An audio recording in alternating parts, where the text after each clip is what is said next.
भीष्म पितामह महाभारत के महान योद्धा थे।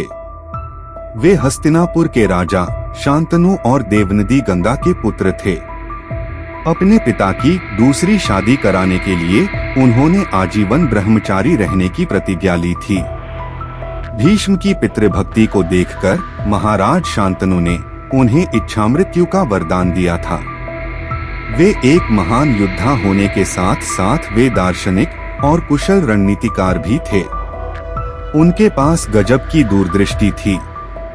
कहा जाता है कि महाभारत युद्ध में जब भीष्म पितामह बाणों की शैया पर लेटे हुए थे, तब उन्होंने युधिष्ठिर को नीति संबंधी महत्वपूर्ण बातें बताई थी, जिसे भीष्म नीति के नाम से जाना जाता है। भीष्म नीति के अनुसार भीष्म ने महिलाओं के विषय में 3 महत्वपूर्ण बातें कही थीं।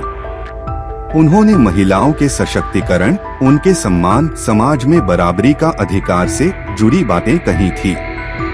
हम सभी जानते हैं कि महाभारत युद्ध का एक कारण महिला का भरी सभा में अपमान भी था। वह महिला और कोई नहीं बल्कि द्रौपदी थी। भीष्म नीति में पितामह ने युधिष्ठिर को बताया है कि जिस घर में स्त्री प्रसन्न होती है, उस घर में ही खुशियां आती हैं। स्त्री लक्ष्मी का स्वरूप होती है। वहीं जिस घर में स्त्री दुखी होती है, उसका सम्मान नहीं होता, वहां से लक्ष्मी और देवता भी चले जाते हैं। ऐसे स्थान पर विवाद, कटुवचन, दुख और अभावों की ही प्रबलता होती है।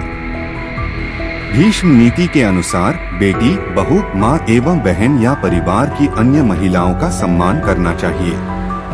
उनके अधिकारों का हनन नहीं करना चाहिए, क्योंकि जहाँ महिलाओं का सम्मान होता है, जहाँ नारी सशक्त होती है, वहाँ स्वयं देवता निवास करते हैं।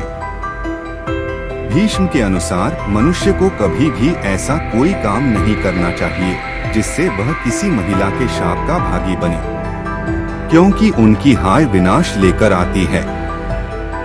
भगवान श्री कृष्ण का कुल भी एक महिला यानी गांधारी के एक श्राप के कारण मिट गया था।